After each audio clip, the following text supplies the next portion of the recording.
ओम शांति। आज 16 नवंबर 2022 के साकार मधुर महावाक्य हैं। मीठे बच्चे, कोई भी देहधारी को याद करने से मुक्ति जीवन मुक्ति नहीं मिल सकती। बाप ही तुम्हें डायरेक्ट है वर्षा देते हैं। क्या कहा प्यारे बाबा ने कि कोई भी देहधारी को याद करने से मुक्ति जीवन मुक्ति नहीं मिल सकती। बाप ही तुम्हें डायरेक्ट है वर्षा देते हैं। प्रश्न है आज की मुरली का कि बाप का बनने के बाद भी माया किन बच्चों को अपनी ओर घसीट लेती है। क्या प्रश्न है प्यारे बाबा का कि बाप का बनने के बाद भी माया किन बच्चों को अपनी ओर घसीट लेती है। उत्तर है इसका कि जिनका बुद्धि योग पुराने संबंधियों में भटकता है, पूरा ज्ञान नहीं है या कोई पुरानी आदत है, ऐसे बच्चों को माया अपनी ओर घसीट लेती है। बाहर का संग भी बहुत खराब है जो खत्म कर देता है। संग का असर बहुत जल्दी लगता है।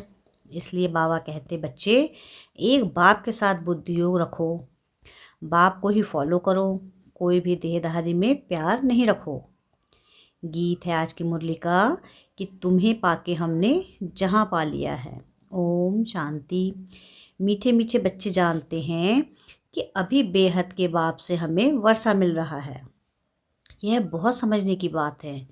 कहावत है परमपिता परमात्मा सभी धर्म स्थापकों को भेज देते हैं अपना अपना धर्म स्थापन करने के लिए, तो वह आकर धर्म स्थापन करते हैं। ऐसे नहीं कि वह कोई को वर्षा देते हैं, नहीं, वर्षे की बात ही नहीं निकलती। वर्षा देने वाला एक बाप है। क्राइस्ट की आत्मा कोई सभी का बाप थोड़ी ही है जो वर्षा देगी। वह तो क्रिश्चियन का भी बाप नहीं जो वर्षा देवे। भला वह कौन सा वर्षा देंगे, प्रश्न उठता है। और वर्षा किसको देंगे? वह तो धर्म स्थापन करने आते हैं। उनके पीछे दूसरे क्रिश्चियन धर्म की आत्माएं आती जाती हैं। वर्षे की बात ही नहीं। बाप से वर्षा लेना होता है। समझो इब्राहिम, बुद्ध, क्राइस्ट आदि आए, उन्होंने क्या किया? किसको वर्षा दिया? नहीं, वर्षा देने वाला बाप का ही काम है। वर्षा देना बाप का ही काम है। वह तो खुद आते हैं। आत्माएं आती जाती वृद्धि को पाती रहती हैं। वर्षा हमेशा क्रिएटर से मिलता है। क्रिएटर एक है लौकिक बाप, दूसरा है पारलौकिक बाप। यह धारणा करने की बातें हैं। धारणा भी उन्हों को होगी जो औरों को दान करते होंगे। अभी बेहद का बाप सब बच्चों को वर्षा देने आए हैं। बेहद का बाप ही बच्चों को बेहद का वर्षा देते हैं। क्रिश्चियन, इस्लामी, बौद्धी आदि सबका बाप एक है। सब गॉड फादर कहते हैं। क्राइस्ट ने भी कहा है गॉड फादर। फादर को कभी भूलते नहीं हैं। गॉड फादर एक ही निराकार को कहा जाता है। सब निराकार आत्माओं का बाप एक ही है। धर्म स्थापकों का भी वह निराकार एक बाप है। उनसे ही वर्षा मिलता है। सब गॉड फादर कहकर पुकारते हैं। एक भारत ही है जिसमें कहते हैं ईश्वर सर्वव्यापी है। भारत से ही और सभी सर्वव्यापी कहना सीखे हैं। अगर ईश्वर सर्वव्यापी है फिर ईश्वर को याद क्यों करते हो?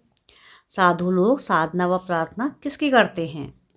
बाप तो पूछेंगे ना। क्रिएटर सबका एक है, वही पतित पावन है। सतयुग में सभी पावन ही होते हैं, फिर पतित कैसे बनते हैं? लिखा हुआ है देवताएं ही वाम वाग में जाते हैं। अब फिर पावन दुनिया बन रही है। द्वापर आदि से पतित दुनिया शुरू होती है। ईश्वरीय राज्य और आसुरी राज्य आधा आधा है। भारत की ही बात है। रावण को भारत में ही जलाते हैं। तो बाबा ने समझाया है और धर्म स्थापक किसको भी वर्षा नहीं देते हैं, बाकी धर्म स्थापन करते हैं, इसलिए उनको याद करते हैं। बाकी क्राइस्ट को, ब्राह्मण को, विष्णु को व शंकर को याद करने अथवा उनकी प्रार्थना करने से वह कुछ भी नहीं दे सकते। देने वाला बाप ही है। उनको सम्मुख आना पड़ता है। श्री कृष्ण में परमात्मा आते हैं, ऐसा कोई भी मानते नहीं हैं। बाप कहते हैं मैं तुम आत्माओं को वर्षा देने एक ही टाइम पर आता हूँ। वर्षा बाप बच्चों को देते हैं। बाबा दो को ही कहा जाता है, एक शरीर का बाबा, दूसरा आत्माओं का बाबा, और कोई बाबा हो नहीं सकता। तुमको इस बाबा अर्थात प्रजापिता ब्रह्मा से वर्षा मिल नहीं सकता। वर्षा एक शिव बाबा से मिलता है। वर्षा भी ब्रह्मा भी वर्षा उनसे लेते हैं। वह सर्व के सद्गति दाता हैं, सर्व के मुक्ति जीवन मुक्ति दाता हैं। इसलिए पहले पहले कोई को भी बाप का परिचय देना पड़े। भल कोई बुजुर्ग को भी बाबा व पिताजी कह देते हैं, परंतु बाप है नहीं। बाप एक लौकिक और दूसरा पारलौकिक ही होता है। यह ब्रह्मा भी जिस्मानी बाप है। तुम बच्चों को एडॉप्ट करते हैं। भल तुम ब्रह्मा को बाबा कहते हो, परंतु वर्षा तो उनसे मिलता है ना। कौन सा वर्षा? सदगति का। दुर्गति व जीवन बंध से तो सब छूटते हैं। इस समय भारत खास सारी दुनिया आम रावण के बंधन में है। आत्माएं जो पहले पहले आती हैं तो पहले जीवन मुक्त फिर जीवन बंध बनती हैं। पहले सुख फिर दुख भोगना है, यह बुद्धि में बिठाना चाहिए। कोई भी देहधारी को याद करने से मुक्ति जीवन मुक्ति मिल नहीं सकती। मैसेंजर लोग भी किसको वर्षा देते नहीं। मुक्ति जीवन मुक्ति का वर्षा बाप ही आकर देते हैं, परंतु किनको डायरेक्ट किनको इनडायरेक्ट। तुम बच्चों के सम्मुख ही बाप होता है। दिन प्रतिदिन तुम देखेंगे बाबा मधुवन से बाहर कहाँ जाएंगे नहीं। इस पुराने दुनिया में रखा ही क्या है। शिव बाबा कहते हैं हमको स्वर्ग में जाने अथवा स्वर्ग को देखने की भी खुशी नहीं है, तो बाकी इस दुनिया में कहाँ जाएंगे। मेरा पाठ ही ऐसा है। पति दुनिया में आता हूँ, 7 वंडर्स ऑफ वर्ल्ड कहते हैं, परंतु उनमें कोई स्वर्ग बताते नहीं। स्वर्ग तो पीछे आता है। मुझे पति दुनिया पति शरीर में पराये राज्य में आना पड़ता है। गाते भी हैं दूर देश के रहने वाला, आया देश पराए। इसका अर्थ तुम बच्चे ही समझ सकते हो। अभी हम पुरुषार्थ करते हैं, फिर अपने देश में आएंगे। अच्छा, द्वापर के बाद जो आत्माएं आएंगी वह तो पराये राज्य अर्थात रावण राज्य में आएंगी, पावन राज्य में तो नहीं आएंगी। उन्हों का थोड़ा सुख थोड़ा दुख का पार्ट है। तुम सतयुग से लेकर फुल सुख देखते हो। हर एक को अपना अपना पार्ट मिला हुआ है। बाप तुम बच्चों को बैठ रात समझाते हैं कि मैं कैसे देवी देवता धर्म स्थापन करता हूँ। इसमें सुख ही सुख है और उसके लिए तुमको लायक बनाता हूँ। तुम समझते हो हम स्वर्ग के मालिक हैं, फिर माया ने पूरा नालायक बनाया है। बाप कहते हैं अभी तुम कितने बेसमझ बन पड़े हो। नारद की कहानी है ना, तुम समझ सकते हो। भगत झांझ बजाने वाला लक्ष्मी को कैसे वरेगा जब तक राजयोग सीख पवित्र ना बने। भल शरीर तो सबके भ्रष्टाचारी हैं, क्योंकि भ्रष्टाचार से पैदा होते हैं। तुम तो मुख वंशावली हो। यह बड़ी समझने की बातें हैं। यह रचना और रचना की नॉलेज बाप खुद ही आकर देते हैं। सब पॉइंट्स कोई समझ भी नहीं सकेंगे। यहाँ से बाहर गए कोई का संग मिला और खत्म। कहा भी जाता है संग तारे कुसंग बोरे। भल यहाँ भी बैठे हैं, परंतु पूरा बुद्धि योग नहीं है, ज्ञान नहीं है, तो संग दोष में गिर पड़ते हैं। कोई भी किसी में आदत है तो उनका संग करने से वह असर झट पड़ जाता है। यहाँ है बाबा का संग, फिर जो बाबा को फॉलो कर औरों का भी उद्धार करते हैं वही ऊंच पद पाते हैं। कई नए नए बच्चे कहते हैं बाबा हम नौकरी आदि छोड़ इस सर्विस में लग जाएं। बाबा कहते हैं आगे चल माया नाक से ऐसे पकड़ेगी जो बात मत पूछो। अनुभव कहता है ऐसे बहुतों ने छोड़ा फिर चले गए। ईश्वरीय जन्म तो लिया, फिर माया ने घसीट लिया। बड़े अच्छे अच्छे बाया को माया एक घूंसा लगाए बेहोश कर देती है। जिनका बुद्धि योग बाहर भटकता रहता है पुराने संबंधियों आदि में। इसलिए बाबा कहते हैं देहधारियों से बुद्धि योग जास्ती मत रखो। इस बाबा से भी भल तुम्हारा कितना भी प्यार है तो भी इनसे बुद्धि योग मत लगाओ। बाप को याद नहीं करेंगे तो विकर्म विनाश नहीं होंगे। कोई भी शरीरधारी में प्यार मत रखो। सत्संगों में सब शरीरधारी ही सुनाते हैं, कोई परमात्मा का नाम लेते हैं। ऐसे थोड़ी ही कहते हैं कि परमपिता परमात्मा शिव हमको पढ़ाते हैं। बाप बैठ बच्चों को समझाते हैं इस रचना का चैतन्य बीज मैं हूँ। मुझे सारे झाड़ की नॉलेज है, वह तो जड़ बीज है। चैतन्य होता तो सुनाता। मुझ बीज में जरूर झाड़ के आदि मध्य अंत की नॉलेज होगी। यह है बेहद की बात। इस समय तमो प्रधान राज्य है तो उसका भपका जरूर होगा। कितने बड़े बड़े नाम रखाते हैं, ज्ञानेश्वर, गंगेश्वरानंद, लेकिन आनंद तो कोई को मिल नहीं सकता। सन्यासी खुद कहते हैं सुख कागविष्टा समान है, लेकिन स्वर्ग का नाम भूलते नहीं हैं। कहते हैं फलाना स्वर्ग पधारा, फिर पितरों को बुलाते हैं।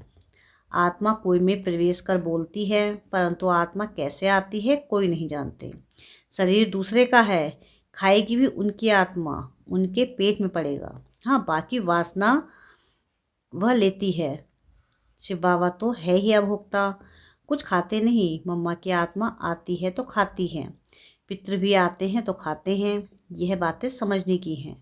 तो सिवाय एक के किसको बाबा नहीं कहा जाता। इनसे क्या वर्षा मिल सकता?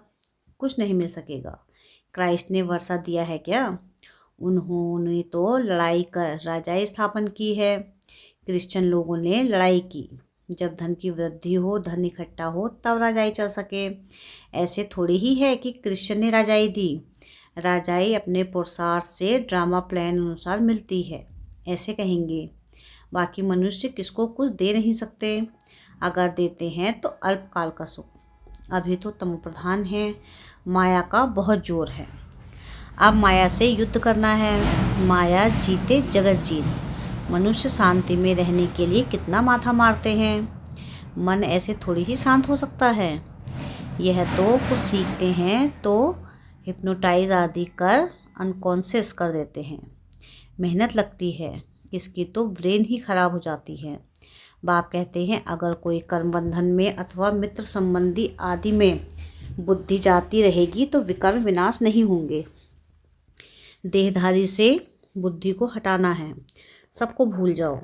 आप मुए मर गई दुनिया। दुनिया को याद करते हो तो तुमको दंड पड़ता है। तुम कहते हो कि बाबा हम मर चुके हैं, हम आपके हैं, तो फिर मित्र संबंधी आदि तरफ बुद्धि क्यों जाती है? गोया तुम मरे नहीं हो, बाप के बने नहीं हो। बहुत हैं जिनको रात दिन कर्मबंधन का ही चिंतन रहता है। याद में बैठते भी वही संकल्प आते रहते हैं। यहाँ बाबा की गोद में रहते तो मर चुके ना, तो बुद्धि योग कहाँ जाना नहीं चाहिए। सन्यासी तो घर बार छोड़ते हैं, गोया मर गए। अगर याद पड़ता रहेगा तो योग में कैसे रहेंगे। कोई फिर घर में लौट भी आते हैं, कोई पक्के होते हैं, बिल्कुल याद भी नहीं करते। तुम बच्चों की भी बुद्धि अगर बाहर जाती रहती है तो ऊंच पद पा ना सके। बच्चे बने हो तो फॉलो फादर पूरा करना चाहिए, कुछ भी मुंह नहीं जाना चाहिए।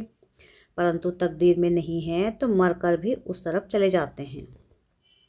5% बुद्धि यहाँ है और 95% बुद्धि बाहर है, भटकती रहती है ना, ना इधर के ना उधर के। बाप के बने फिर बुद्धि ही खत्म, बाप के बने फिर बुद्धि ही खत्म। मर गए। इस बेहद के सन्यास से विरला ही कोई आ सकता है। माला का दाना भी वही बन सकता है। यह तो तकदीर है। यहाँ जो आकर चलते हैं उन्हों को मेहनत नहीं लगनी चाहिए। जो यहाँ आकर चलते हैं उनको मेहनत नहीं लगनी चाहिए, परंतु देखा जाता है कि यहाँ वालों को जास्ती मेहनत लगती है। बाहर में रहने वाले बड़े तीखे चले जाते हैं, किसी में मुंह नहीं जाता। समझते हैं यहाँ कहाँ यह बंधन छूटे तो सर्विस में लग जाएं। वह भी देखना पड़ता है। ज्ञान में पक्के हैं। अगर कच्चे होंगे और पति मर गया तो जैसे जख्म पर नमक पड़ जाता है। जब तक अच्छी रीति नहीं मरे हैं तो जैसे जख्म पर नमक पड़ता रहता है। यहाँ तो बाबा कहा बस बाबा के बन गए, पुराना संबंध छूटा। वह जाने, उसके कर्म जाने, हम क्या जाने। इतनी उछल होनी चाहिए। ऐसे बहुत थोड़े हैं। बाप मिला बस और किसकी परवाह नहीं। इतनी हिम्मत चाहिए। सच्ची दिल हो, श्रीमत पर चलता रहे तो कोई भी रोक नहीं सकते हैं। पवित्र बनने में कोई विघ्न डाल नहीं सकते।